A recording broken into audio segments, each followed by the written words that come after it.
రైతులందరూ కరెక్ట్ గా హెల్తీగా వాళ్ళు కూడా మంచిగా ఉంటేనే మనమందరం కూడా జీవితాంతం హ్యాపీగా హెల్తీగా బతుకుతాం. వాళ్ళే లేనప్పుడు మనకు ఫుడ్ కూడా ఏడికెళ్ళి వస్తుంది, ఒక్కసారి ఆలోచించుకోండి. అందువల్ల కేంద్ర ప్రభుత్వం జోక్యం లేకుండా ఆ గడ్డి మందు మీద చర్యలు తీసుకోవడానికి గత ప్రభుత్వం చొరవ చూపలేదు. అయితే రైతుల ప్రాణాలను దృష్టిలో పెట్టుకొని రేవంత్ సర్కారు కఠినమైన నిర్ణయం తీసుకున్నది. ఈ మందును రైతులకు విక్రయిస్తే కఠిన చర్యలు తీసుకుంటామని చెప్పి రేవంత్ సర్కారు హెచ్చరిస్తోంది. కాకపోతే ఈ మందు నిషేధం రాష్ట్ర ప్రభుత్వం కేవలం 2 నెలలు మాత్రమే రద్దు చేయగలదు. అందువల్ల ప్రతి 2 నెలలకు ఒకసారి ఈ మందును రద్దుపై నిర్ణయం తీసుకుంటారు, నిషేధం విధిస్తూ ఉంటారు. ఇక ఎవ్రీ 2 months ఏంటంటే దాన్ని ఎక్స్టెండ్ చేసుకుంటూ పోవాల్సి వస్తుంది.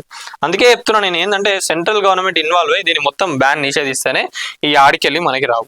దానికి ఆల్టర్నేట్ కూడా ఇంకోటి ఏదైనా ఆలోచించే విధంగా కూడా రేవంత్ సర్కార్ కూడా ప్రయత్నించాలి. అప్పుడే ఇక తెలంగాణ రాష్ట్రంలో రేవంత్ రెడ్డి గారు తీసుకొచ్చినట్టుగా పేరు వస్తుంది, ప్లస్ రేవంత్ రెడ్డి గారి వల్లనే భారతదేశంలో మొత్తంలో కూడా ఇది బ్యాన్ అయింది అనేది కూడా మన తెలంగాణ రాష్ట్రానికి మంచి పేరు కూడా వస్తుంది మన రేవంత్ రెడ్డి గారి వల్ల.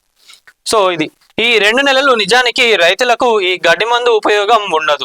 కానీ 2 నెలల తర్వాత వర్షాలు పడి సాగు మొదలు పడితే మళ్ళీ రైతులకు ఈ మందు కోసం ఆలోచిస్తారు, దానిని కొనుగోలు చేస్తారు. ఆ లోపు ఈ మందు వాడకంపై ప్రజల్లో చైతన్యం కలిగించాలి, ఆ మందును వినియోగించదని చెప్పి సూచనలు చేయాలి, దానిపై పెద్ద ఎత్తున ప్రచారం చేయాలి, రాష్ట్రంలోనే అందుబాటులో లేకుండా చూసుకోవాలి.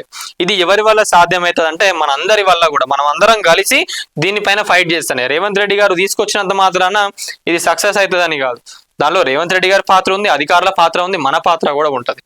ప్రతి ఒక్కరు కూడా అదే అంటున్నా, ఎవరు పోయి చెప్పాలి మరి?